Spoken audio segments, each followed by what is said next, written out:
What's going on, good people, and welcome back to another JayNAS podcast. Right here with you today, you are going to get all up to date on the latest PC gaming, console, retro, and Nintendo news. And as always, I'm joined with me, good buddy Jason616, our local retro and Nintendo expert. Hello. Mate, it's good to have you on board again, buddy.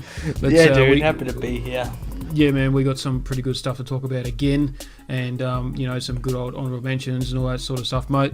Mate, what titles, what juicy gossip you got for us tonight, mate? Alright, I'm glad to talk about this one and get it over and done with. The Mega Drive Mini, we got all games announced. So I said last week, the last announcement comes in June. It's here, so I can finally stop talking about it.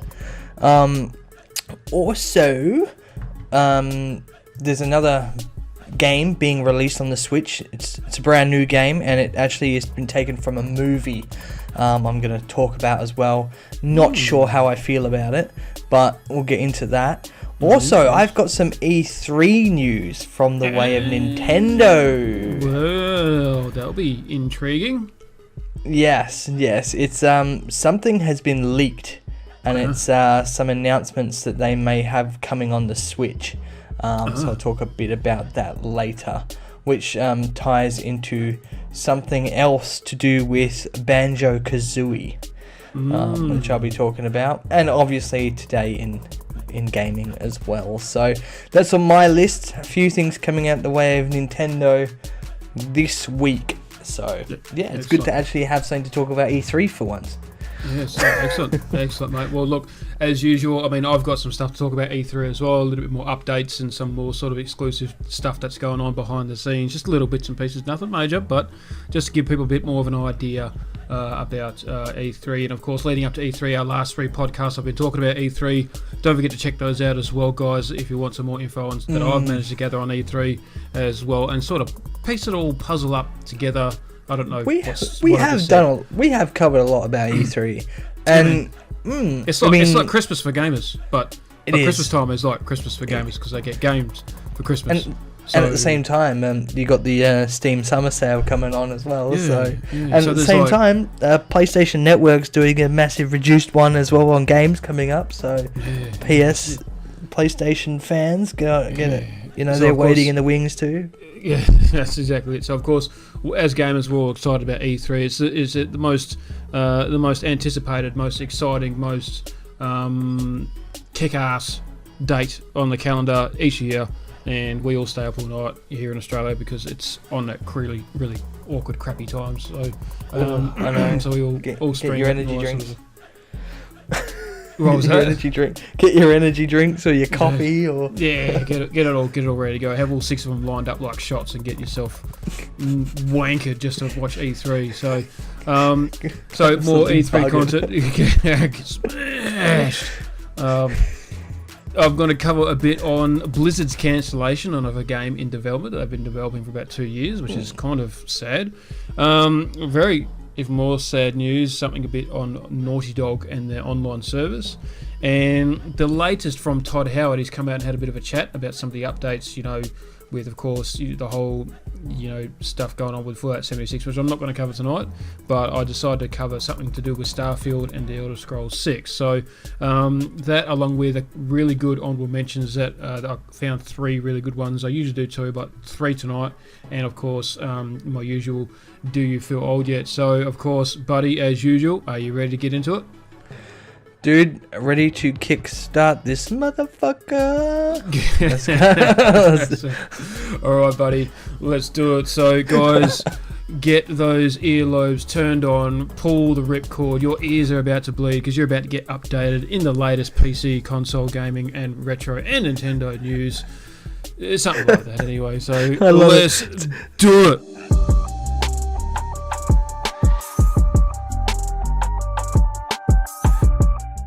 When you're meant to say turn your eardrums on, not your earlobes, turn your earlobes on. Use your earlobes to turn your drums on and pull the skins apart. I don't know, something like that, just because they're gonna bleed. So, yeah. But So, all right. So, my first topic, as I mentioned before, I'm just going to quickly bring it up on my screen. So. Of course, the latest, Blizzard cancels a game in development they've been developing for 2 years. So it appears Blizzard Entertainment has cancelled a project that was in development for the last 2 years. Game developer David Gibson, who was a senior animator on Overwatch, started working on a mysterious unannounced Blizzard project in July 2017. According to his LinkedIn page, he worked on this game for about 2 years before announcing his departure from Blizzard this week. Very sad, but whatever this project was, it's reportedly no longer happening. Unfortunately, you'll never see what we made over the past 2 years. That's game development, he said on Twitter. So, game development is a highly iterative, fluid process. It is not uncommon for projects to get cancelled midway through development for a variety of reasons. Gibson didn't offer any specifications on what or why or how what this project was, seemingly axed, or if his departure from Blizzard is related. So, of course, we're not going to know what it is. I can't really see any sort of rumours of what it would have been.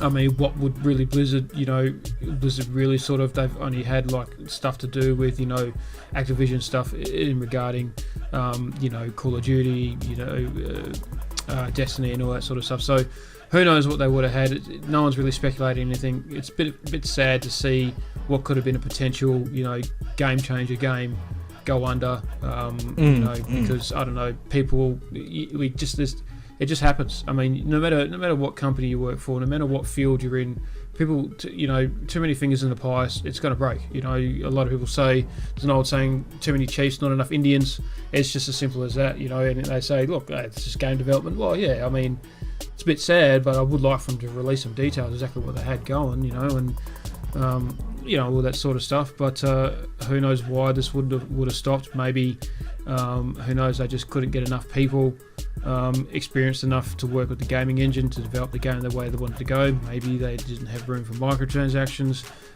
Maybe they thought it was just going to be a complete flop. So, and maybe he was the only one that believed in it. So, who knows? It's a bit sad to see a potentially awesome game getting cancelled out. And it's people walking out on gaming development and all that sort of stuff. So. Yeah, like it says, it will never see the light of day. We'll never know what it is or what it was. But all I know is that places like Blizzard, who have lost like 30% of their stocks, which is like millions of dollars, they're not in good. No, they're not in good shape. And for that to happen, and people are getting smarter. They are getting smarter. People, whether you like it or not, consumers are getting smarter with their money. They know that their voices can and will be heard at some stage and all that sort of stuff. And if you the old saying, on what we hear all the time on the Quartering, big fan of his channel, Quartering. If he's listening, g'day mate, which he wouldn't be listening, so forget it. Get woke, go broke. So all these little indie companies that try and stay within the guidelines of keeping bisexuals and gay people happy, and try and keep 12-year-olds happy and try and keep the mature age audiences happy. They try and do too much at once, and they try and stay political left or whatever. They end up getting shat on because it's, gamers at the end of the day, true gamers, they don't really care what's in the game. They just want it to be good. So I remember like the whole Battlefield 5 thing.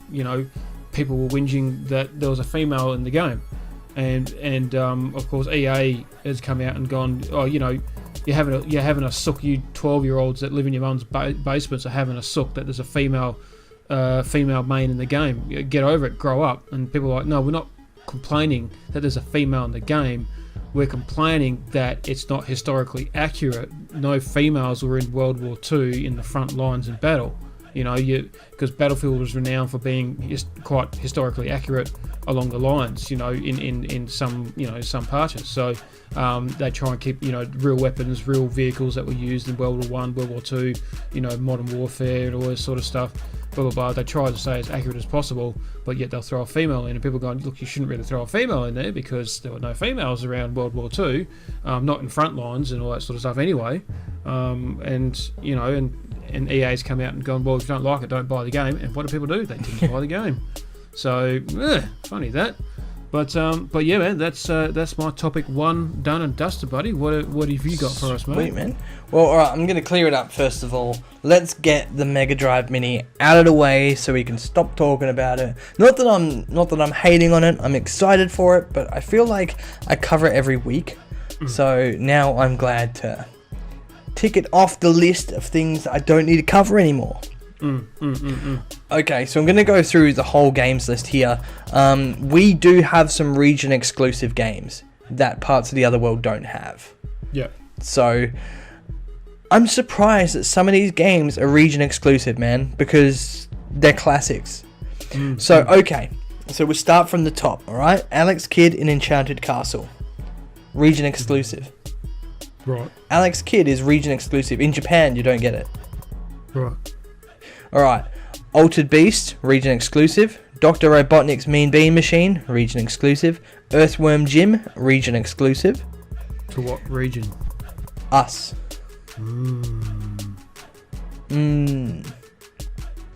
So, Echo the Dolphin, region exclusive to us as well. Eternal Champions, exclusive. Kid Chameleon, exclusive. Light Crusader, exclusive. Shinobi 3, exclusive. Sonic the Hedgehog Spinball, exclusive. Toe Jam and Earl, exclusive to us. Vector Man, exclusive to us. And Virtua Fighter 2, exclusive to us.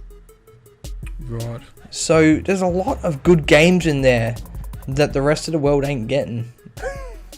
But what are they going to get that we're not? Nothing I've ever heard of.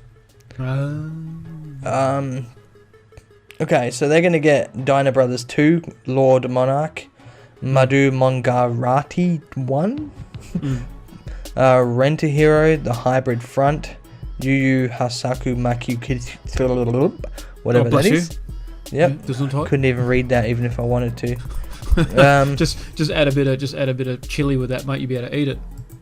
Yeah, exactly.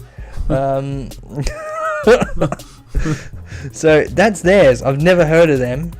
So I was on Facebook the other day, and some guy, what was the post? I don't know. It was just some random post. It was just a meme post, and some guy with like a really long Arabic name. You know, one where you would sneeze and you'd pronounce his name.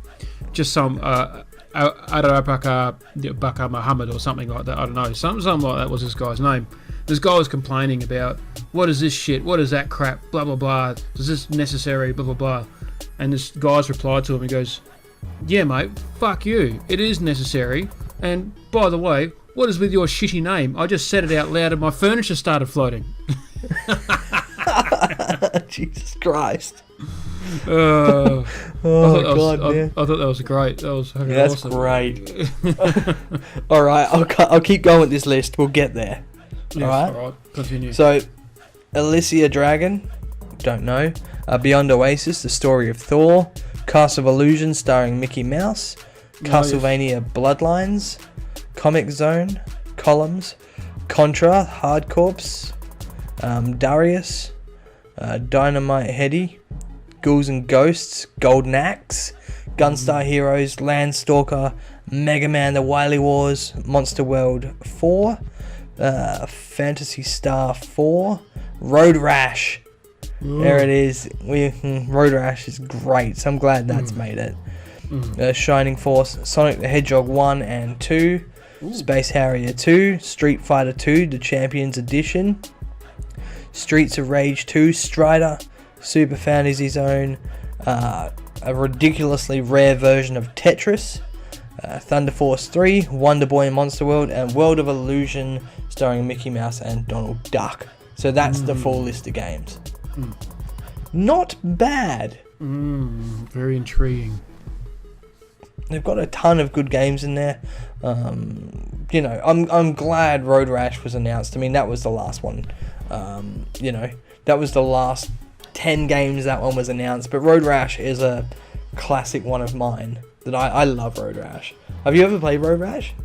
Yeah, man. When I was a kid, played it. I thought it was great game. Yeah, good fun.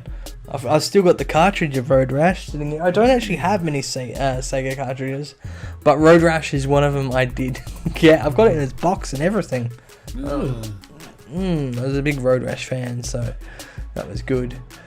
So, yeah, that is my Mega Drive Mini. All the games that we're getting exclusive to us. I could read out the other areas and all that, but, I mean, we don't really need all of Japan's and all of elsewhere's, I don't think so.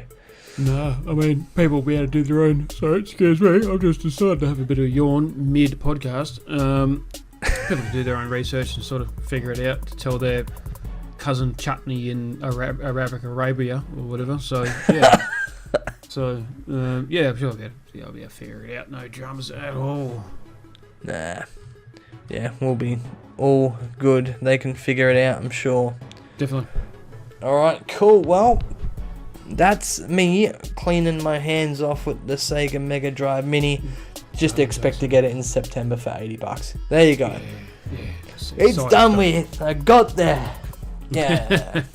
Very nice. Excellent. Alright, man. Shall I continue with my second topic? Yeah, man. Off you go. Alrighty, cool. So as I mentioned before, Naughty Dog, the developers of the Uncharted series, and of course the famous, one of my favourite games of all time, The Last of Us, they are set to turn off their online servers. So the multiplayer servers are going to go offline. So Uncharted 2, Uncharted 3 and The Last of Us for the PS3 servers are going to go off forever. Goodbye is what they pretty much have quoted. So the online multiplayer services for Naughty Dog's PlayStation 3 games are going offline forever. The developer has announced that the servers for Uncharted 2, 3, Last of Us, Left Behind will go offline on Tuesday, September 3rd at 5 p.m. Pacific Standard Time, I believe. So it's still a few mints.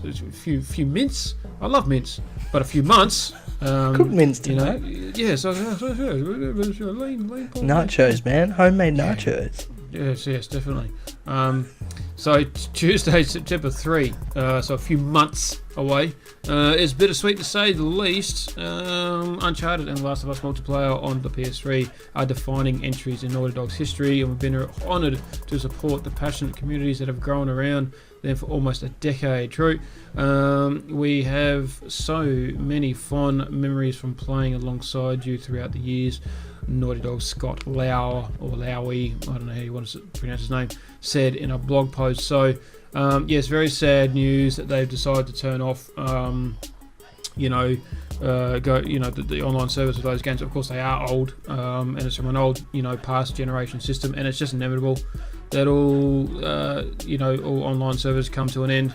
But of course, naturally, my favourite gaming series, is of course, Uncharted along with Elder Scrolls. But of course, Last of Us was great, and I had a lot of great memories with that as well. Playing that on PlayStation 3 and the remastered version on PlayStation 4. It was great playing online. It's still, I think we'll talk about it last week or the week before, that the online for Last of Us was just so unique in itself. It's just like no other. It's just great. You have to it's hard to explain, but you just sort of have to sort of play it for yourself or just to sort of see. But like I said, it's nothing. It's not really like groundbreaking news. But like I said, it just shows that how far we have come in gaming. That I mean, Last of Us was released in 2012. And of course Uncharted 2 and 3 released. Uncharted 2 was just before Last of Us. Uncharted 3 was just after. Was it?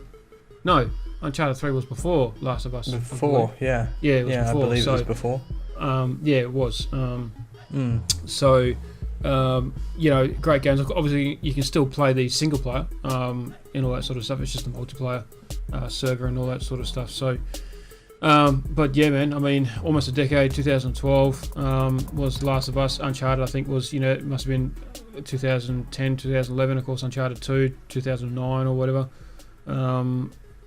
So yeah, man, great game. Sorry to see it, but it's got good things have to all come to an end. Yes, but until the next one comes out, and they'll do a multiplayer for that one, and it will go for another 7 years. Exactly. So look at it that way. It may be going, the server may be going, but of course they're going to close that one down to make sure people get the new one, and then do it all over again, man. But why wouldn't you? It's a damn good game. And I don't know if I've read that they've done multiplayer for Last of Us 2, but I'm sure they will. Oh, mate, with the success of the first Last of Us, they have to. They might not bring it in straight away, but yeah, there's some games like that as well, because there's some franchises that were known for multiplayer, and then when they took it out, I mean, like we were saying a week or two ago, that GoldenEye was never meant to be a multiplayer game, and they only put that in the last month before its release. It's hard to imagine what that would be like without a multiplayer. It would just be weird. So same would go for Last of Us, although it's really known for its story because it's so epic. You couldn't sweep multiplayer under the rug with it. You just couldn't. Nah, not at all, mate. Not at all. And that's the other thing as well, mate, is that you're right. I mean, they will turn off servers for the new servers to come in and all that sort of stuff. But I mean, to say, they will most 110% have multiplayer for Last of Us 2. That's for sure. It might not be in there straight away, but they most certainly will, simply because of the success of the first one. And I think there'll be a massive, exciting aspect that a lot of gamers will be anticipating on the release of it as well. Not just the single player, but they'll be really keen on the multiplayer as well. So, yeah, man. And Naughty Dog is definitely, a company, a gaming development company that you can put 100% of your faith behind as well, because these guys know what they're fucking doing. They do. Man, that's topic number 2 done for me, done and dusted. What else have you got for us, buddy? All right. So this November, a movie has been transformed into a video game, and it's coming out for the Switch. All I'm gonna say is one word: Jumanji. Jumanji. Yeah. I don't know how I feel about this one. Because it's not based off the original Jumanji. It's based off the modern Jumanji. Yes, I heard about that. I saw, I saw the characters, Jack Black's character and Dwayne "The Rock" Johnson's character and all that sort of stuff. They're all in there. So, yeah, look, I think the idea can definitely transform into a video game. Other than they'll need to do a lot more to it than what was in said movie. I mean, the movie was good for what it was, but it's not as good as the original Jumanji, and I think anyone could say that. But yeah, it's offering, couch split screen or online multiplayer or 4-player. It's the same. You've got to get the precious jewels of Jumanji to save the world and then find the way home again, like the movie does. But I feel if they just take the movie concept, the new movie concept, and they transform it to video game, there is so much that I reckon I don't know how they're going to do more and put it in this game. Because there wasn't too many things the movie actually showed on screen. It was mainly more the dialogue between The Rock and Kevin Hart that kept this movie alive. But I don't exactly know how they're going to fill this game with enough shit to really make it good. Because, I mean, the first Jumanji... it's kind of cool because they obviously picked up the controller and went into a video game world. And here now we have a video game world. So it's kind of funny how that worked out. But I don't know how they're going to fill this. Yeah. I don't know how they're going to have enough. I mean, I've got some screenshots as well. And you know what? The game in itself looks damn pretty. The sprites look damn cool. The graphics look damn cool. But... they said they've got some exciting features and reveals coming soon, and it's coming from Namco. Namco do, they do good stuff. I will say they do good stuff. They know what they're doing. They've been around for a while. They know what they're doing. They know what they're doing. I'm nervous for this one though, and looking at the screenshots, who wouldn't want to play as The Rock kicking ass again? It's been a while since we've had The Rock in a video game. Yeah. But yeah, good point. But I don't know. I don't know how I feel about it. I mean, did you see the new movie, the Jumanji movie? I haven't seen it yet. Well, I mean, it's not bad. The fact that Jack Black talks like a woman because he is a woman just in a man's body. But it's, if you were to see it, you would know what I mean by I don't know how they're going to have filler. Is it the right thing to do? Should they have used the old Jumanji story, or is it just a money grab?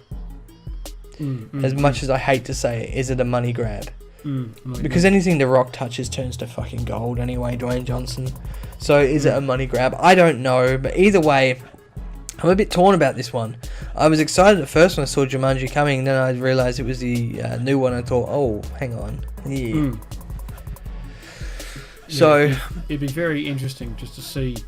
I mean, speculation-wise, I mean, obviously would be a character. I mean, is it like an open world or linear game? You just choose a character and you just try and go through obstacles or something like that, or do you legit, are you a legit player and you play the board game, and then what it says, you end up going into the board game, and then you got to play the game in the game to get out of the game, or something like that, while your other mates are still playing the board game.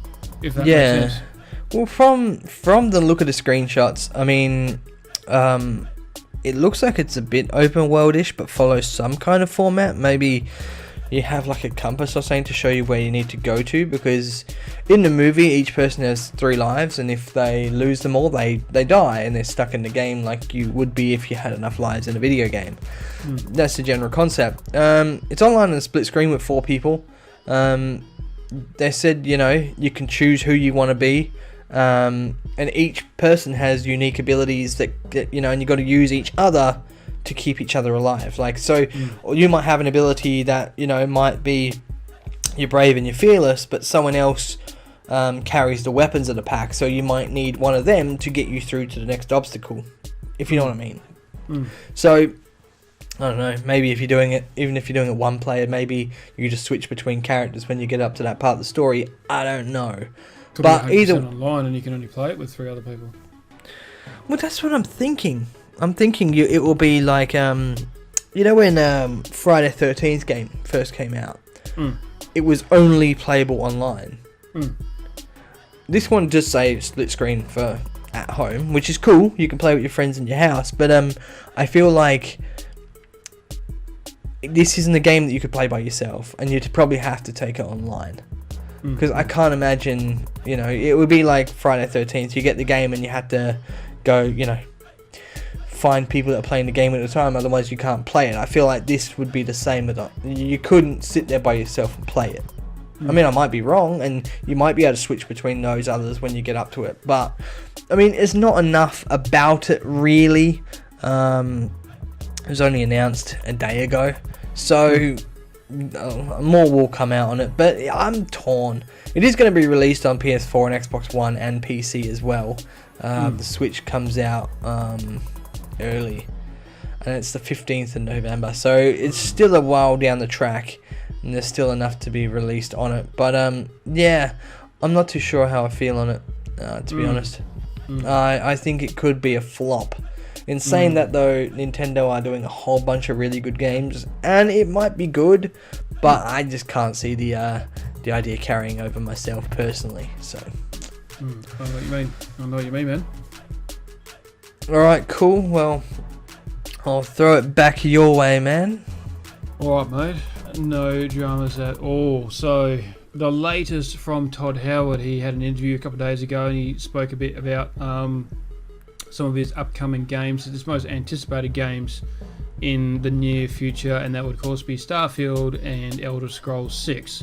So, as we all know, Bethesda will not announce anything to do with the Elder Scrolls at all at E3 this year or anything like that. So that's already been put to bed. So we don't know release dates. We don't know if it's going to be Elder Scrolls, elsewhere, Elder Scrolls. If it's going to be like in Skyrim again. Is it going to be Elder Scrolls, High Rock, or anything like that? It's got. We don't know. We won't know this E3, unfortunately. But what Bethesda's come out and said is that because everyone wants the Elder Scrolls, but he's come out and said going to have to be patient because Starfield has made a massive priority. So he's come to say we've had done so many things that we were going Elder Scrolls Fallout, all that sort of stuff. So obviously they wanted to break things up. You have the Starfield game in your head, you sort of say, well then it can be never, or you could say never, but look, we're creatives and it's like we have to make this game and in this time. So the Elder Scrolls 6 is going to have to wait a little bit. Plus again, Elder Scrolls Online is doing so well, it's so vibrant, and this time both of us, creativity and our audience. So basically he has stated that one thing that they didn't get in Skyrim and Fallout 4 is the basically the interaction that you get with other,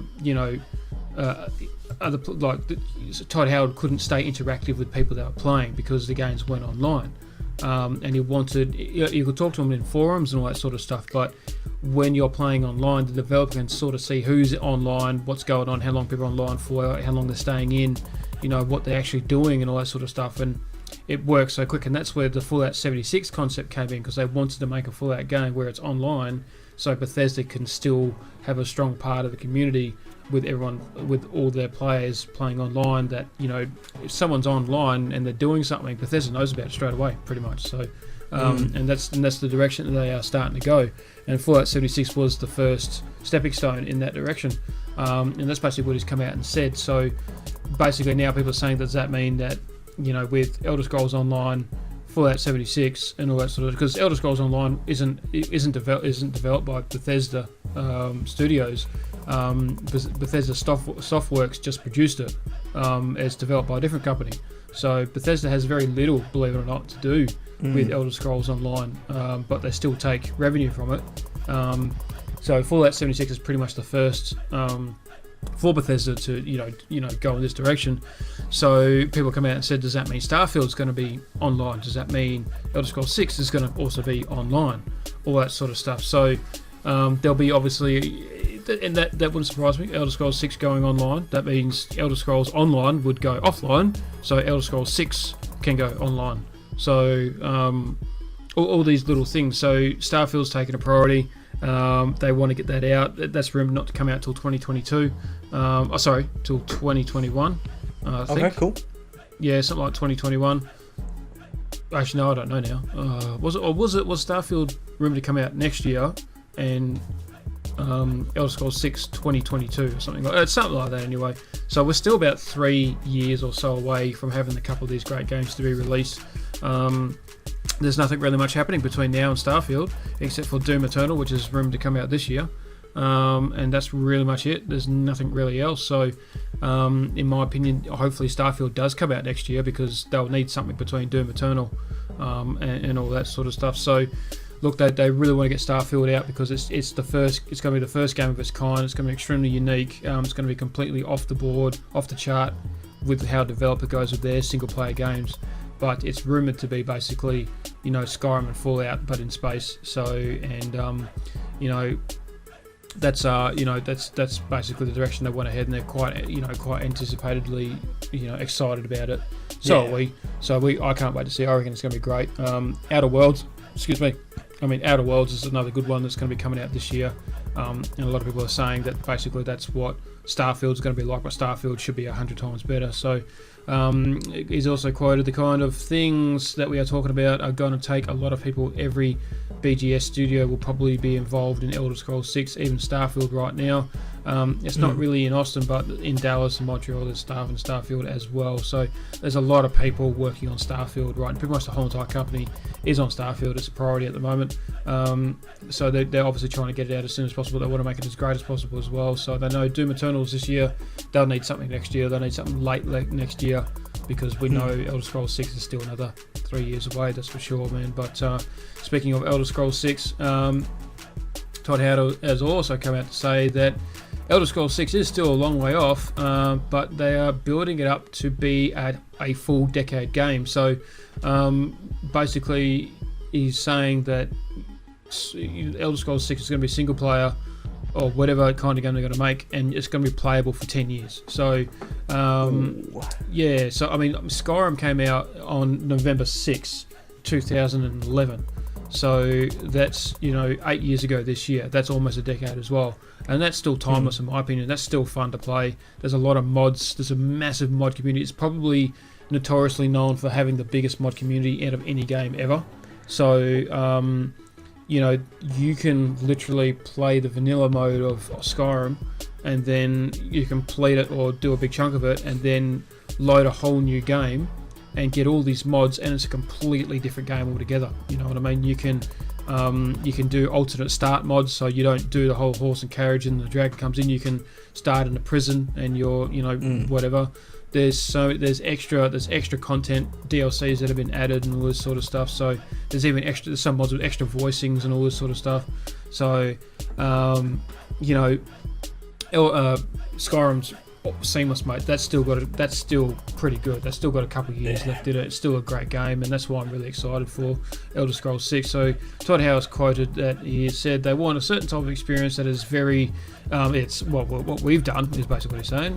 You can pick up this water bottle and you can do X, Y, Z to it. Things that we love. The gap between is so obviously going to be long. It already is. On one hand, I don't know what he's talking about. I think he's good to miss things. What? I think that makes people come out to it and really fresh eyes. What? And I think that's where they eventually see the game and what they have minded. They'll understand the gap more in terms of technology and what we want to do it. So basically what he's saying is that the longer you wait for the game, the better it's going to be, because they have all these great ideas and they're going to do all these things to it. People are going to say, yeah, that's great. Some people are going to say, no, that's crap. But they are very anticipated for a great game. They guarantee it's going to be a great game, and they're just begging for our patience, which I'll be patient for. There's plenty of games coming out between now and then. As much as I want it yesterday, but there's plenty of games that will come out and keep you entertained. But yeah, man, look, honestly, mate, that's exciting stuff. Sort of that Bethesda's in full steam, headed towards Starfield and Elder Scrolls 6 now. That means Doom Eternal will be out of development. And all that sort of stuff. So I reckon the announcement of that release should be not long after E3, most likely. So yeah, it's all hands on deck for Starfield, most likely. And hopefully that will come out. Of course, CD Projekt Red's Cyberpunk 2077 will be out this year, and that will keep people busy for a good couple of years as well. Things like that, mate. So I mean, as much as Todd Howard wouldn't want to hear it, it's all right, Todd. Chill out, mate. Take your time. We got Cyberpunk coming out, buddy. So we'll play a bit of that instead. So well, I mean, when you look at timeless games as well, I mean, talking about they want to have one for a decade. I mean, look at Rockstar. I mean, with Grand Theft Auto and Red Dead Redemption alone, like GTA 4, people were playing that for ages when they were anticipating 5. But man, people were modding the hell out of that thing for years upon years upon years. And then GTA 5 came out, and GTA 5 came out a good, 6 years ago or something now, was it? And it's still just as fresh. They're adding stuff in almost what seems every month. Yeah. Keep in mind, mods you can do as well, where you can just play as fucking John Cena or something like that, Like, it's just the stuff you can do in that. And I remember before I even had my YouTube channel, I did some stuff where I modded the GTA PS3 version of the game, and I recorded some videos in that before Rockstar Editor was even something. So, and I've got to share some of that. I mean, I had literally Mario in a Mario Kart inside of Grand Theft Auto, driving around, like throwing grenades out, and I put all the Mario Kart 64 sound effects in and shit like that. And and that was even before the PC version of GTA came out. But they're timeless. Red Dead Redemption, the wait between Red Dead 1 and 2 was huge, but people were still entertained by Red Dead 1. And Skyrim followed that. Although I didn't play much of Skyrim, it was huge. I mean, talking about timeless games, Minecraft. There will never be a Minecraft 2. No. There just won't. It would just always be Minecraft. So, how long has that game been around? Timeless. They're timeless, really. Yeah, man. But no. So, I don't blame them on holding back until they've produced something they're insanely proud of. Is gonna last a while. Because then all their time and efforts would go into other games that would come out sporadically. And, you know, they've got their one on the back burner that people will still be playing for years. Yeah, You know, of course. It's a smart move. Yeah, definitely. And that's the thing. There's a lot of games that are timeless and seamless, and you know, you always have that nostalgia rush. I mean, I'm keen to do another playthrough of Skyrim. I mean, if I do another playthrough of Skyrim, it will be my 4th playthrough. So, you know, and you got to devote like 120 hours, 150 hours from start to finish. So, you know, so that's, you know, and I would still do that with Skyrim because it's such a great game, and I've modded my last playthrough. I heavily modded that quite a bit actually, and it was great when I modded it. At first I was like, nah, I don't want to mod it. I like traditional and all that sort of stuff. And then I did a couple of mods, and I was like, this actually looks really good. And then I did a couple more mods. I was like, this looks fucking awesome. And I did a couple more mods. I'm like, oh baby, what else can I do? And then I just went nuts, mate. I had something there. I had like about, I think the most mods I had running at once. I think I had 27 mods running at one go. So Yeah. It was, the mods were amazing. What you could do, it was a whole new game, and I thought this was brilliant. And it was just, I was turning Skyrim on every single day, and playing it for a couple of hours a day, just running around, just exploring. That was great, you know, bits and pieces. It's just a great game. Still to this day, still such a great game. So, I've never played it. Yeah, so it's easy for me to say, mate, you got to play it. But you got to commit quite a bit of time to it. I can guarantee, once you get into it, the first couple of hours or so, once you get the first couple of hours past, you'll start getting a bit. You'll know what I mean. You'll get hooked on it.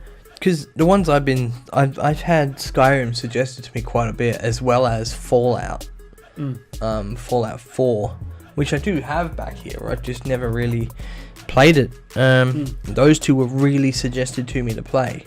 But I just never got into them for reasons, I don't know, just haven't. Yeah, man. No, that's the thing. Like I said to you the other day, I'm not into big, massive craft games. I just can't stand. Yeah.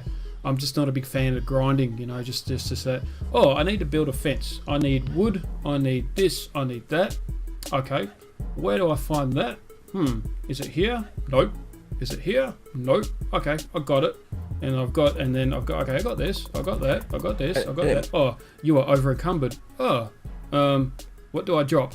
Okay, I'll drop this. 5 minutes later, fuck, I needed that. Yeah, and then you go. And then it's like, okay, I'm gonna build my fence now. I die and lose all the stuff I was holding. Let's start again. You build only like 2/10 of your fence, and you got to go get all that sort of stuff again. And then go back, and then after about an hour, all you've done is built a fence. You haven't really done anything, you know. So I mean, 7 Days to Die. It's a great game. It really is. I mean, I can't argue with it because it is actually a great game. Just, you know, you've got to be committed to the whole. Yeah, you've got to be committed to the grind. I just can't get my head around crafting games. Minecraft is a great game. I just can't get my head into crafting games. A mate of mine, Jaden, love him to death. He's a great guy. He loves playing Ark. Him and my cousin Shano, they are the grind masters of the modern era. These guys can just mind-numbingly grind like no tomorrow. And I mean, I played Ark recently, and it's a good game. I respect Ark, and it is a great game. But the grinding is just completely nuts. And the only times I played Ark was on 2 modified servers. And the first time, just about everything was sped up, like double. And the last server I was on, everything was sped up 20 times. And what you would do on an original server, what would take you 3 hours to do, you could do in like 10 minutes. And what you would do in a whole day, you could do in about 2.5 hours. So, like in real time. So, and that made it a little bit better, but it was still that, now I've got to go get this. Now I've got to go that. Yeah, exactly. I've been looking at Ark for a while. I mean, I was never really a crafting game guy. When I met my partner, she loved Minecraft. I couldn't stand it. But she finally talked me into playing it with her because she doesn't really play video games. So she finally talked me into it. And Minecraft to me was mind-numbingly boring. All I would do is just dig because it's weird. Like, I play with blocks all the time. I'm a retro guy, but playing that game for more than a couple of hours, my head is pounding. Like, not just I'm bored, but it's just yeah, man. Because no change of scenery. Yeah, man. Your eyes want to render something that's not there, and so your brain's going, surely I can sharpen this image to make it look realistic. Like, that tree looks a bit blockish. I'm going to shape it up to try and make it look like a real tree, and your brain's just going, me. It sounds like an old Atari printer. Yeah. Me. Yeah, you know, and it's exactly just not doing right. anything. And your brain fucking hurts after an hour. Yeah. So I was like, well, she likes crafting games. I like a ton of story-based games. She doesn't like story. So I went, well, let's go with a horror. So I found 7 Days to Die because of my love for horror and her love for crafting. So then there was a game we could both play together, and I've played upwards of 200 hours in 7 Days to Die, or even more, because I have the PS4 version before I got the PC one. And the grind when you start is fucking hard. I mean, in one world, we're 260 days in, and we haven't even got a base. You know, it's hard. But you know, I play it a lot because you know, it's something that she can join in with. And in saying that, still, I'm not a huge crafting guy. Although Raft isn't too bad as well. If you've ever played Raft, that's not too bad. I've seen a lot of it, and that Raft does look a little bit more tolerable because, you know, that does look a lot more tolerable because it's so linear. It's neurologically manageable. You know what I mean? So I think I could relate to Raft a little bit more better. You know, yeah. I mean, the only hurdle I would get is that I need something, and I wouldn't know where to get it, where to find it, and how to get it, and it's like something that's rare as fuck, and you got to build something else to get it, and to build that something else, you don't have materials for that either. And that's when I just go, fuck. Yeah, Raft is a game that you couldn't play by yourself because you've got to find food, you've got to continuously feed yourself, have water. Your raft is being destroyed by a shark every now and again. At the same time, you've got to collect materials and build your raft out so you survive. If you're doing it by yourself, it's fucked. I mean, I've played a bit of Raft, and it gives you almost no insight to what the fuck you need to do. It literally just drops you in the ocean, and you've got to figure everything out for yourself. It is difficult. But sometimes I like that challenge. In saying that, you showed me the forest. And although that's a crafting game, it doesn't feel as much of a crafting game because it's literally, it just feels more realistic than just craft and build this and that. You know, it's not about building a massive house and you know, protecting yourself from the, you know, it's different, but it's got a more of a storyline to it. That I don't even really see that as a crafting game. I see that as a first-person adventure game where you just, you know, basically can collect materials to help you get a couple of things. It's not like you have to have, you know, in a lot of these crafting games, is that to develop in a direction, you need all these things going on. You need to have more. This has to have that, and that has to have this, and this must do that, and that must do this, and all that sort of stuff. Where of course the forest, you can build a spear or not. You know, you can build one of these things or not. You don't really need it. The forest is different as well because although it is kind of a crafting game, it actually has a story where no crafting games ever really have a story. It's just, it doesn't have an end. I love following a story because it gets me enticed. With normal crafting games, when it doesn't have a story, I feel like, well, when does it end? What's my goal? What am I setting myself to achieve here? Because I feel like I could build a cool base, I could build all that, but hey, it keeps on going. And what's your next goal? You feel like you've not accomplished anything. That's what I feel. Like Minecraft, God bless those people that build, like, you know, the entire Game of Thrones world and stuff. I mean, you've got to be committed, but I would just get bored as fuck. You know, to be honest, like, if I don't have an end goal, what am I working towards? Yeah, you know? Yeah, exactly it, mate. Exactly it. All right, we've kind of gone off track a bit. Yeah, I don't know how we ended up on crafting games. But that was my thing on Todd Howard, mate. That's my latest on Todd Howard. So yeah, man, back to you. What else have you got for us, buddy? Okay, cool. GameStop's database lists more than 20 unannounced Switch titles ahead of E3. So they've got 21. So there's meant to be, there's been reported to have a number of major releases that will be announced for Nintendo Switch at this year's E3. 21 games. And that's according to GameStop. So GameStop, they're pretty reliable with this kind of information. They did say that underneath the Nintendo Switch stuff, the competition has planned PlayStation 4 supposedly have over 20 games to announce, and Xbox with slightly less than that. So Nintendo haven't let go of what some of these could be.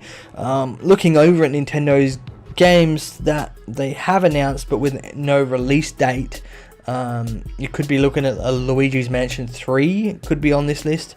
There was mention, and you brought up, of a Star Fox game. So that could be on this list somewhere. We're still waiting for that open world Pokemon game, not following Sword and Shield, because we know that's coming, but we want something a bit bigger. They have also announced another Detective Pikachu game as well, following the success of the movie. So we got that. So we got some stuff that could be on this list, ranging from prices of $39.99 all the way up to $199. So $199 will have to be something huge. But they've got the $49.59, $89.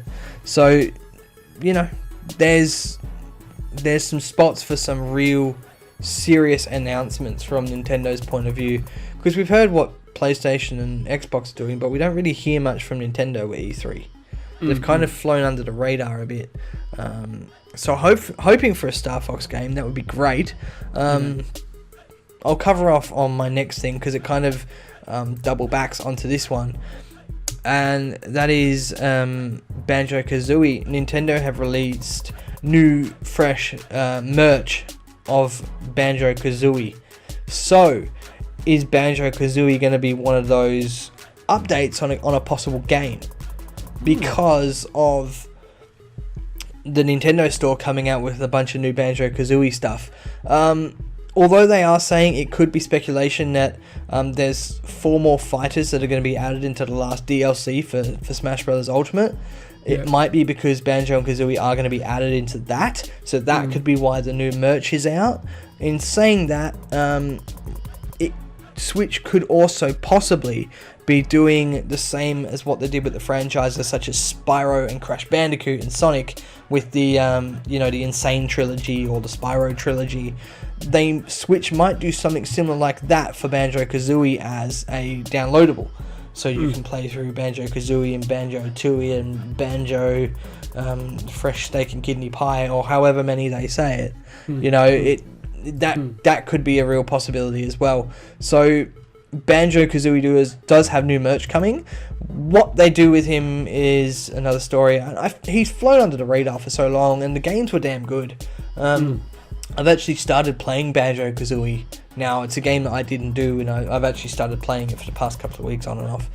And I'm enjoying it, but it feels to me like that is a character Nintendo has that they've not done anything with, so why not bring it back? Nintendo have brought out a ton of good games, and why not bring them out?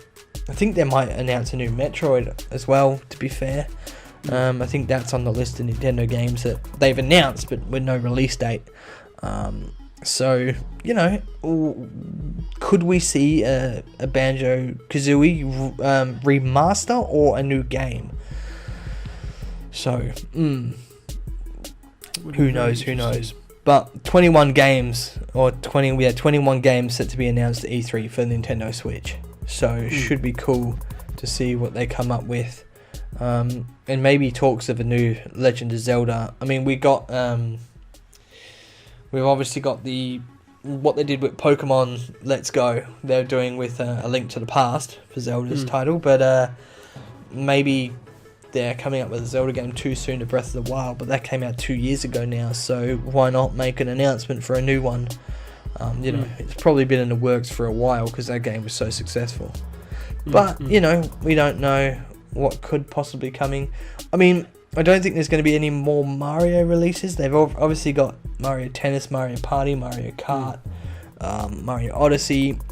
So I don't see there being another Odyssey 2 or another mainstream Mario game. It would surprise me if they did.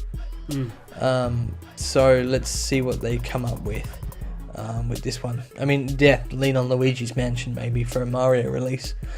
But 21 games to be announced, and E3 is right around the corner, breathing on the doorsteps. So breathing, kicking it, knocking it, and and telling it it's your mum and stuff. It's right there.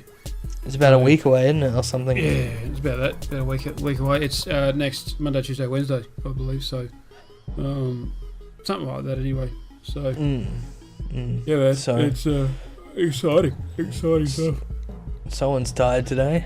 Well, mate, I'm knackered. I'm alright, but no, mate, I am knackered. Didn't sleep at all last night, which I'll give reasons why off air. But yes, just one of those nights where I just wasn't sleeping. But yeah, man, should I go on my fourth and final topic? Yeah, go for it, man. So, of course, speaking again of E3, we've mentioned E3 about 10,000 billion times tonight and 10,000 billion times every other night last few weeks with our podcast. But there's going to basically more updates on what to expect and what not to expect at E3. So what not to expect is Rocksteady. So the developers of the Batman Arkham series, which is a great series in my opinion. Big fan of the Arkham series. They won't be at this year's E3, therefore they will have nothing to announce. And they said, sorry, maybe next E3. So yeah, fair enough. They got nothing to show, nothing to announce. Disappointing, but if they're not in, they are in development of a new game, but it's just not ready yet, and it's nowhere near in the stage for them to announce. So, which happens very soon, is expected to feature a lot of big announcements. One of the said big announcements, Watch Dogs Legion, which I'm about to mention, has leaked and been subsequently,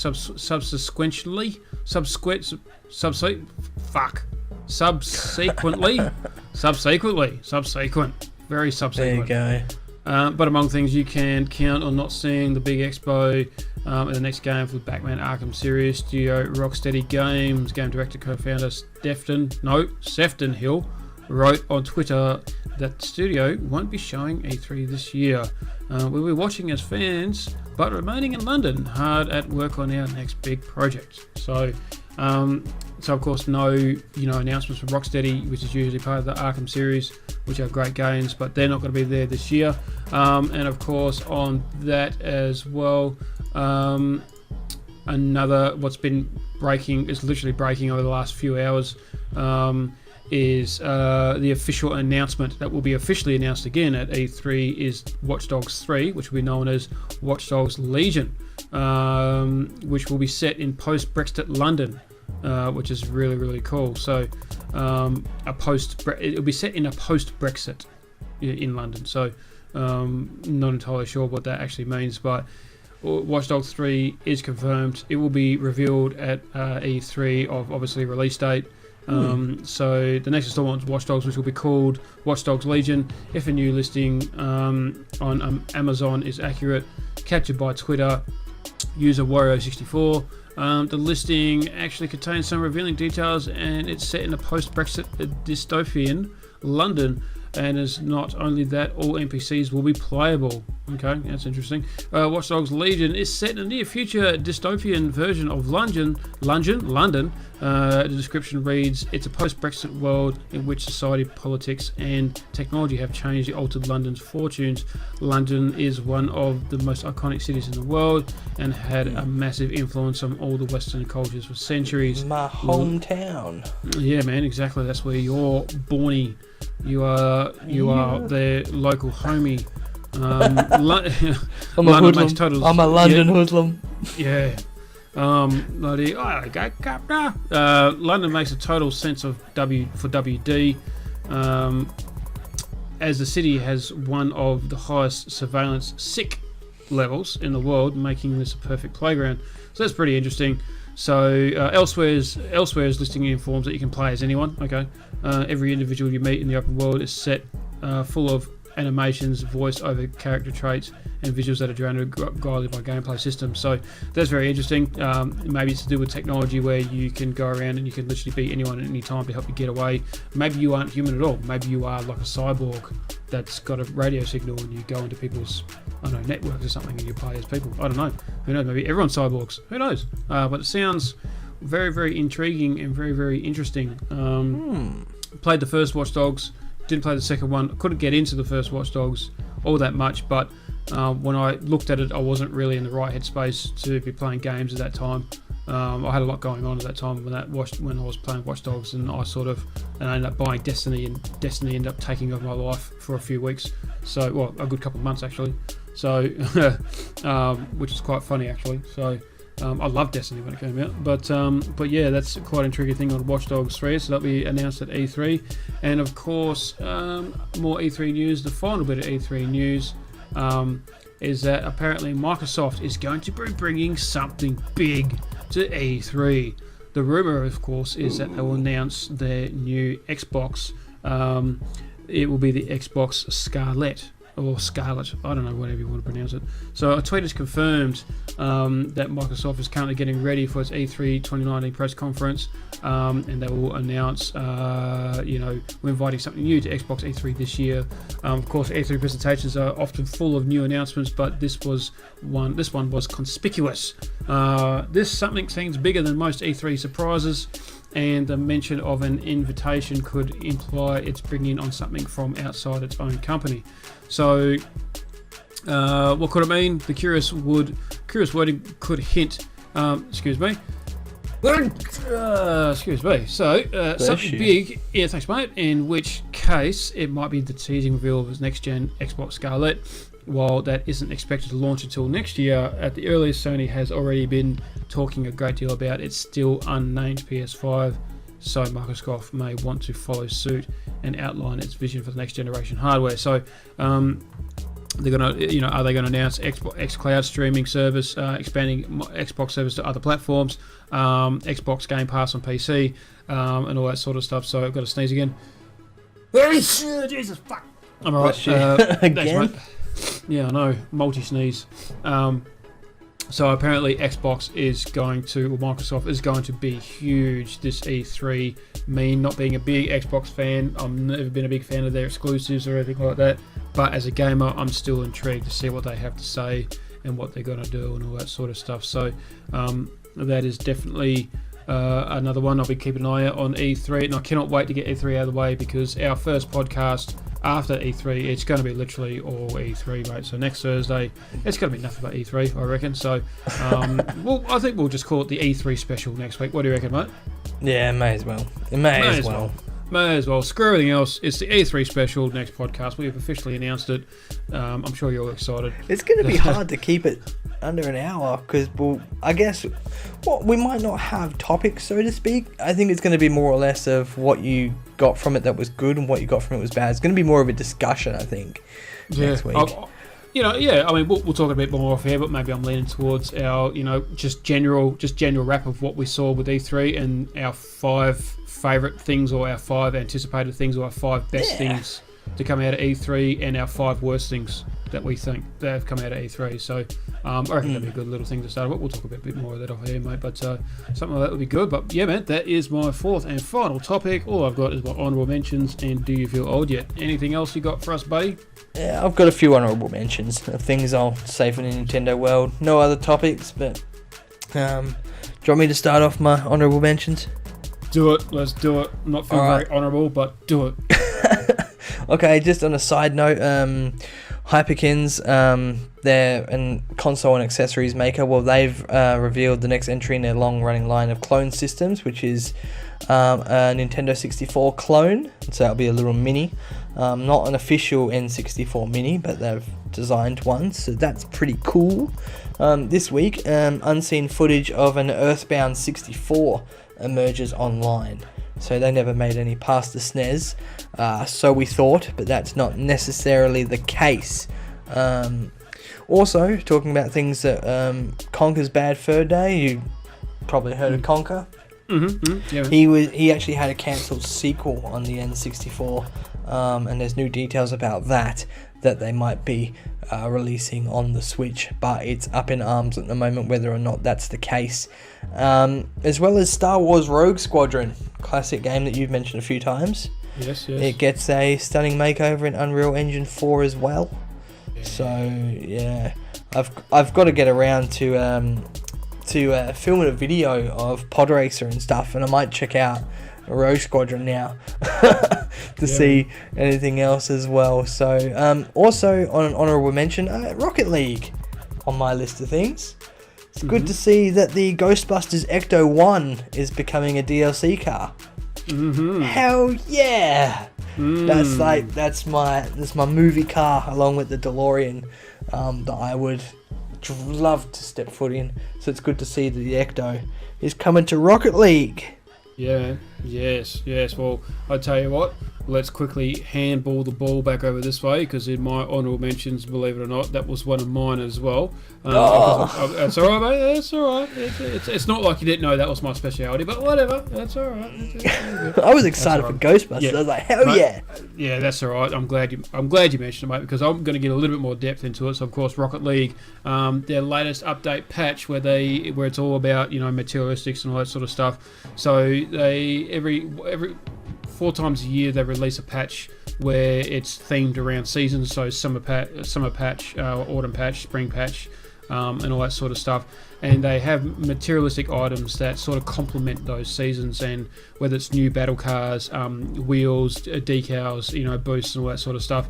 So they've gone with a real 80s style summer theme nice. This time around, which is really, really cool. So of course, and there's over the next couple of weeks they'll be releasing awesome content from the Hell Blockbuster Retro Gaming and like movie days as well. So basically it begins on June 10th, so in a couple of days, and it's just great. It's going to be a good nostalgia trip. It's going to make you want to watch some old movies again, depending on how old you are. So first up from June 10 to July 1st, 80s Blockbuster, which will feature the Ghostbusters Ecto #1 car pack with its Ecto #1 car battle car, Ecto 1 wheels, Proton Pack booster, Slimer Topper, and Ghostbusters player banner and avatar, and the Stay Puffed Goal Explosion for $2, all that sort of stuff. So I'm assuming to do with the Marshmallow Man and all that sort of stuff. So mass Ghostbusters fan here. Hey, yeah, like man, you know when you're younger and like when you're born, you normally have like a teddy from when you were born. Yep. I had a fucking Slimer pillow as my very first thing I ever had. Yeah, I was going to the shop as a baby, and I just keep grabbing it off the shelf. And yeah, I still have him in the room. He's I still fucking got him. He sits behind me when I play games and that. But yeah, everyone has a bear. I had a fucking green ghost as my first ever thing I owned. Yeah, man. I'm a big fan of Ghostbusters as well. It's great. It definitely is, man. It will also feature the event's first limited time game mode, appropriately called Ghost Hunt. So basically, it will say in detail what it is, but I saw a quick clip of it, and being a Rocket League player, I got my head around it very quickly. It basically is a 3v3 contest in which players use proton streams, don't cross them, to catch the ball and then deposit into an opponent's team's containment zone. The Blockbuster segment will also feature other big summer flicks from the day, including Back to the Future, E.T. and Goonies and Karate Kid, which is really cool. So basically, and they do this every now and then, they release new game modes. So you've got standard game modes where you've got 1v1, 2v2 and 3v3. And you can also do casual as well. There's a mode called Chaos where it's 4v4, but no one fucking plays that. It's almost like non-existent. Then you've got extra modes which I think I mentioned before. You've got drop shot, you've got hoops, you've got snow day, and you've got Jesus Christ, I've got a fucking mental blank. Drop shot, hoops, snow day, and rumble. So Rumble is basically like the normal version of Rocket League, but you get power-ups, and you could have they refresh every 10 seconds once you use it. So you could have a boot where the boot is designed to kick another vehicle, your opponent's vehicle out of your teammate, not your teammate, your opponent's one of their vehicles. You got a punch, you got like a fist. and that makes you more powerful, but that's only for the ball, and you can explode very easily, demolition the opponents as well. But if you just tap the ball goes flying. So you got spikes where it makes the ball stick to you. You got tornadoes, which makes everything go into chaos. You know, you got a tornado going, you go near your opponents, they go flying in the air and all that sort of stuff. You can freeze the ball. There's a plunger where you can attach a plunger to the ball, and then you can literally drag the ball across the map into the goal. You've got a harpoon where you can harpoon the ball and you get flying up to the ball to hit it, sort of thing. You even got a magnet, which sort of makes the car sort of stick to you as well, a bit like the spikes. But it's not very good. It's sort of between the spikes and the plunger, but it's not very good. So, and I think I did mention you can freeze the ball as well. So, the freezing and the magnet are probably the most useless ones, and a punch glove as well, where you can actually punch the ball. So, I did mention a fist where you have to hit your car into the ball and the ball goes flying, but you've actually got one of those, those iconic gloves on the end of like a extending, like one of those crisscross extending things. Yeah. That old classic bloody punch glove thing. Yeah, it's one of those, and it's very accurate as well. So you've got those. So basically, that's called Rumble. And then of course you've got drop shot and hoops and all that sort of stuff, which I won't go into. But basically, Rumble is power ups. They've even got a game mode where they call it's going to be called New Spike Rush, because a lot of people say that the spikes are the best power up in the game. So they're going to do literally a new mode called Spike Rush where it's just spikes. So which sounds pretty cool. But this new Ghostbusters one is basically you're going to have the magnet. It's kind of like the magnet, but it's sort of not. But all three of your teammates have to be in contact with the ball, and you all have to carry it to the other side of the field, where there'll be like a containment zone, which is kind of like the goal, and you got to drop the ball in there, and it's got to stay in there for like a handful of seconds, and you obviously got to try and do it so the other team can't get the ball as well, sort of thing. So just like in Ghostbusters, where they capture the ghost and they put out that trap, put them in the trap, put them in the trap, and you've got to hold it in there and all that sort of stuff. So, and they use power ups for that. So that's definitely really cool. So they'll be coming out over the next couple of weeks as well. So that's a really cool honourable mention, which is very exciting. So I'm glad to hear that you're excited about the Ghostbusters car. So with the Rocket League stuff, is that only available between that time, or if you get it, you can play it any time? No, sorry, man. So this feature, from June 10 to July 1, basically to be honest, the new mode, I think this might be temporary. So the car you can keep, but the mode is temporary. Oh yeah, that's right. The car you can keep. Once you get the DLC of the car and you pay for it or whatever, you keep all the materialistic items. You keep them all. They never get taken away from you.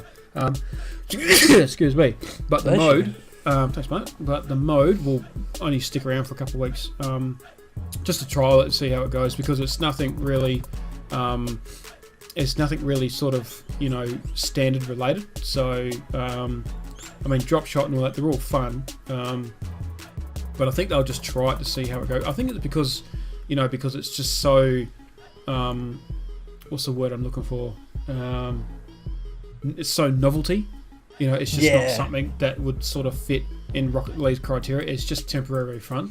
So, I'm surprised, because honestly, let me put it this way: on a busy night, you'll see about 150,000 people playing Rocket League, right? And in a standard 3v3, you'll probably get about, depending on your playlist and your playing and like what rank you are, you usually see about 13,000 people in threes. You see about 20,000 people in twos, and blah blah blah blah blah and all this sort of stuff. And you see bugger all people. You see bugger all in the extra modes. You'll get maybe 3,000 for all 4 extra modes. Do you know what I mean? Suppose that's what these kind of things are for, and these this game mode is available for a month kind of thing. It's just kind of tease people to do the extra modes so they're not forgotten about. Yeah, man. And like I said, I'm surprised a couple of the extra modes are still there. So drop shot's not very popular, and neither is snow day. Snow day was the first. Snow day was the first extra game mode that was introduced within probably the first year of Rocket League being released. and hardly anyone ever plays it. And then they brought in Hoops, and then they brought in Rumble, and then they brought in Drop Shot, and probably the most popular one is Rumble. It's just the extra modes just don't really take off. So I'm not surprised that this isn't sticking around for very long. Yeah. So, it just doesn't really. I mean, the other modes, they just don't really fit with Rocket League's criteria. They're literally just for fun. It's just like having a break from the standard mode, and people jump into that fun mode just for the hell of it. Yeah. No one really cares about it. Is there a way of still getting the car though if you don't get the DLC in that time? No, you have to. Yeah, you'll have to. I'm pretty sure you have to pay for it during that time, and then own it. Yeah, because I know the PS4, it's got you can get the gold edition of Rocket League, which comes with a ton of all the DLCs up until that time. Yeah, you can still. I mean, you can still get the. I'm pretty sure you can still get the Jurassic Park Jeep and all that sort of stuff. You know, I mean. There's a lot of cars, materialistic cars like the Batman. You know, both Batman. Batmobile. Yeah, both Batmobiles are in there. Knight Rider. The 99.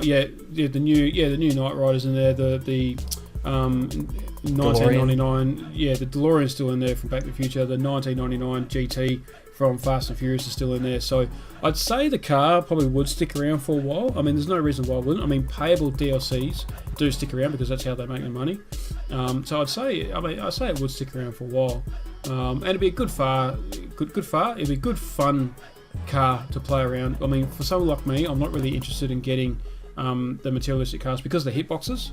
You know, because cars have different kinds of hitboxes, and that actually can really sort of like analyse how you play your game.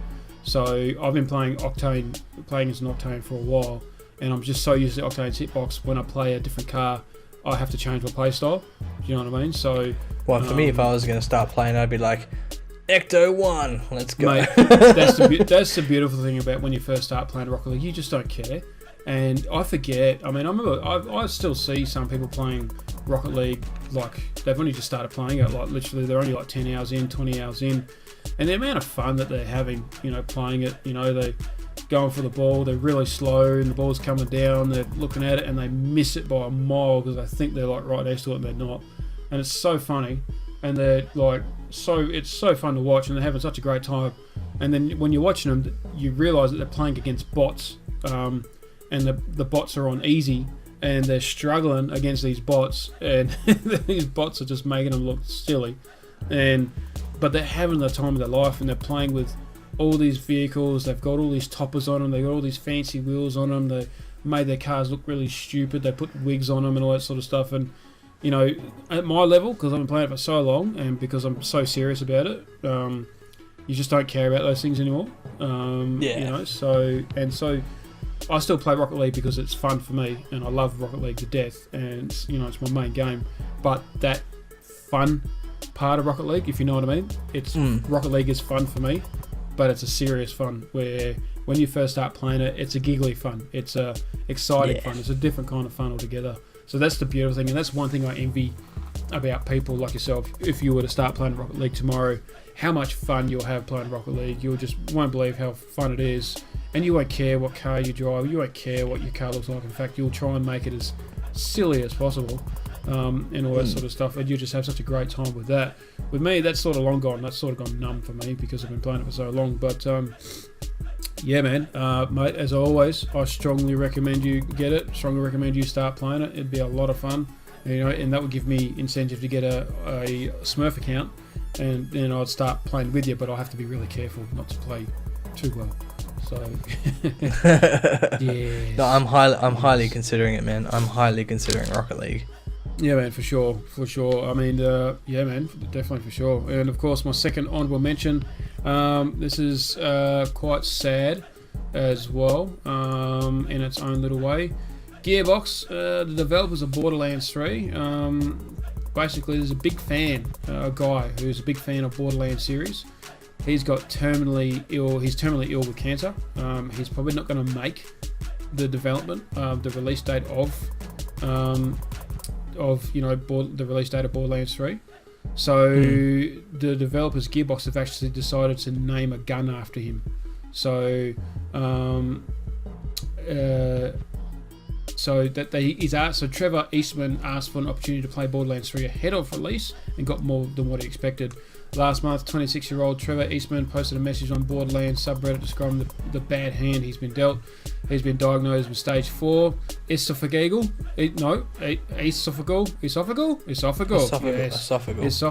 stomach and liver cancer in June 2018. Very sad, and given 1 year to live, so he's about to go. Been unfortunate. I've been a huge fan of Borderlands for a long time now, and I don't know if I'll live to see Borderlands 3. If there's any possible way that someone could find a way for me to be able to play it early, I would be forever grateful. And of course, that's very sad. Request was shared widely by Borderlands fans, and 2K and Gearbox ultimately came through. Eastman said in a message posted a couple of weeks ago that they're flying someone out at the beginning of June, most likely to give me a copy of the game, and followed up over this past weekend with the photo of the Gearbox reps, Borderlands 3 loading screen, and various pieces of Borderlands Gearbox swag. But Gearbox went up one step further by letting Eastman name one of the new weapons of Borderlands 3 and write its description. The comprehensive Trevornator is what it's called, is a unique legendary shotgun with 28% weapon charge boost and 75% splash damage radius, and that can switch between cryo and fire elemental damage. The descriptive text isn't exact poetry. Trevor's gotta get ya! But Esther Eastman doesn't seem to mind. Honestly, I was just trying to be funny, and it just came out cheesy. So he says, "I'm seriously happy." You should have gone with the Eastman. What's that? You should have gone with just the Eastman. That sounds pretty good, doesn't it? The Eastman. The Clint Eastman. I'm seriously so happy and astonished of how kind they have been to me, and it really means the world to me. And they did this for me. I wish I could pay them back for everything they've done, and all of you as well for making this dream come true. So yeah, man, it's scheduled to come out September 13. He's ready to sort of, push up daisies this month, really. So poor guy, very sad. I couldn't imagine being in the situation he's in and still have a smile on his face and still try and be funny. It's just very, very sad news, but also good old, good on him though. Good on old Gearbox. They get my NASD thumbs ups for today. That's definitely my topic of the day for that one. So, but yeah, mate, those are my honourable mentions. Done and dusted, buddy. What else have you got, mate? Before we wrap up? I've got just what happened today in video gaming. So, I've got what happened today. Two things that happened on the 6th of June. First of all, we take a step back to 1984. Oh no. Is that what you've got? Oh, we're about to find out. Alright, I'll do my other one and I'll let you go with that one. I'll go back. I'll go forward 9 years to 1993. To 1990 what? 1993. Ooh. Game Boy. The Legend of Zelda Link's Awakening was released, which is what they're releasing on the Switch now in a nice 3D overworld remake. So, yeah, 1993. I was 4 years old. So 26 years ago. 26 years ago. It's hard to imagine that game is 26 years ago, actually. Holy shit. Yeah, man. It's pretty amazing. It's pretty amazing, dude. All right, I'll let you go to 1984. So, do you feel old yet? The year I was born, 1984. You weren't even born yet. No. And of course, it was the release of the most notorious game that we all know and love of today, where for some weird reason you try and turn these randomly shaped object blocks to try and piece them together like a puzzle. Yeah. So they all disappear in one line at a time, or two lines at a time, or even four lines at a time. And of course, Tetris was released 35 years ago today. Yeah. It's crazy, isn't it? It's crazy. Yep, nuts. And how far has gaming gone when you look at that? It's just amazing. It is, isn't it, really? It's insane how far it's come. It's just, and the gaming that we know of today is literally just the tip of the iceberg of just gaming in general. I mean, the amount of games that have come out in the last, 35 years. I mean, we're going to go our whole lives only playing. If you think about it, it's scary. We're going to go our whole lives only probably playing something like 2% of games ever released. You know what I mean? So probably less than. Well, yeah. I mean, to be fair. Yeah. I've got to give you. I mean, I know you don't watch much TV, but I've got a mini series called Rise of the Video Game. It'll be an interesting watch for you, man, because it goes from how Pong was created up until bloody Minecraft. You know what I mean? It's like it's really cool to see the computers that they had that Pong was made on. It's fucking huge just to play Pong, with the little scroller NASA or something like that. Yeah, and it's just got the little dial knobs that you go up and down on. It's crazy. But I should give you that to watch, man. It gives you a real in-depth look on where it all came from. It goes through the creation of Tetris. It's wicked. Yeah, man. Man, I feel old. I wasn't born. Games were getting made when we weren't even alive, man. How dare they? I know. All these games. I do have my original Tetris Game Boy game, though. I still have that. So, yeah. It's just that it's really weird because I don't like using emulators to record on my channel with, but there are some Game Boy games I wish I actually played. So you have to emulate them. So obviously if you're going to play any of the classic Pokemon ones, you can't record without an emulator. So, but Tetris is something I've actually been thinking of playing for a very long time, but the old one, I might go and buy the NES cartridge or something on the weekend and record it. See what happens. Oh, it's class, hey. I don't know, something like that anyway. That's the outro music now. Done. Look at you to sing us out. Alright, buddy. So have you got anything else to mention before we wrap up? No, dude. Just looking forward to E3. See what comes out of it. We are crossing my fingers for a Star Fox game. Yeah, 3-4 nights to go. So, alright, everybody, you are all up to date on the latest PC, console, and gaming and retro news and Nintendo. And I've said it all wrong again, but that doesn't really matter. But look, you all got the gist. You are all up to date, as I mentioned before. And of course, as always, I will leave a link in the description to check out Jason616, his channel, and his version of the podcast as well. And of course, Jace, same goes. I'm going to leave a link in the description so you can check out NASG gameplays. Cheers out. Cheers. Yeah, so you can check him out. Great content, the Rocket League master. I don't know if you knew it was really weird then, because as you were calling my names, I was like looking at my camera and like flexing my muscles, realizing I'm not even recording video. So I don't even know why I was doing that. You're sitting in my seat like Hulk Hogan, just like flexing up what little muscles I do have. And I'm sitting there thinking, dickhead. Idiot. Well, I don't know what's made it worse. The fact that you told people that you did that when if you said nothing, you would have known. I regret both things now. Yes. Yes. I regret nothing. But yeah, cool. Alright, so we are done. We are done for another week. Next week, of course, will be a E3 special on our podcast, and of course we are also thinking of soon releasing our favourite comments of the week, aren't we, Jace? We're thinking about going down that path, aren't we? We are indeed, and oh god, mine's going to be some serious language. So yeah, so of course you don't have to. It just doesn't have to be comments on our podcast. It could be comments on any of our videos within that week between the podcasts, and we'll read out 2 or 3 or so of our favourite comments. And basically we'll go from there. So if you want to mention, you want to shout out on the podcast, let us know.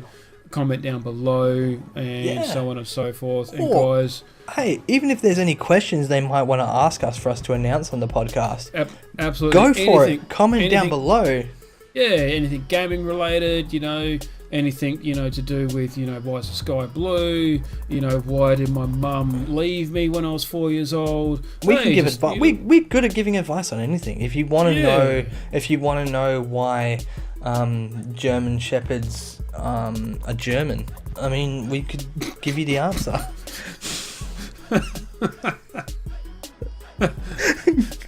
For starters, they're fucking Alsatians. There you go. That's my favourite quote for next week. I like that. Why German Shepherds are German. Yes. That's, I've got one. I got one. All right. Ready? Ready? Yeah. Ready? All right. Okay. So, you know how when Chinese people, Japanese people come over to an English-speaking world and they have Chinese accents and Japanese accents, right? Yeah. Do we have an Australian accent when we go to China or Japan and speak Japanese? We would, wouldn't we? Do we? Would we ever We have know? an English accent. How do we? You ask a Chinese person, do you think you have an accent when you talk to us? And they'll be like, but I'm talking English. And you'll be like, do they even know they have an accent? You ask them, they don't know. Will we ever know if we have an accent? I'll be like, do we sound funny to you? Does our Japanese sound funny? Do we have an accent? They'll be like, well, yeah. Well, what's it sound like? They'll be like, I don't know. So we'll never know what our accent actually sounds like. Will we? I know. We're in this constant cosmetic loop of one hand clapping, tree falling down the forest with no one around to hear it. Well, it's funny you say that because my family in the UK say I sound Australian, but in Australia people say I sound British. Really? What am I? What am I? Yeah. What is my language I speak? What is my accent I speak? A lot of people are like that with my old man as well. I mean, my old man sounds like an Aussie to me, but a lot of people talk to my old man and they go, Where's your dad from? I was like, from Scotland. Oh yeah, I thought I could hear a bit of a Scottish accent. And I was like, what? So I can't even hear it. Yeah. So when you hear my mum talk, she's a real Londoner. You can tell. She has not lost her accent at all. Yeah. No.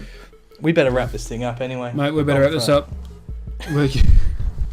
As of course, guys, we shall see you all in the next NASG gameplays, Jason616, and of course the infamous JayNAS podcast next week. Bye. See ya.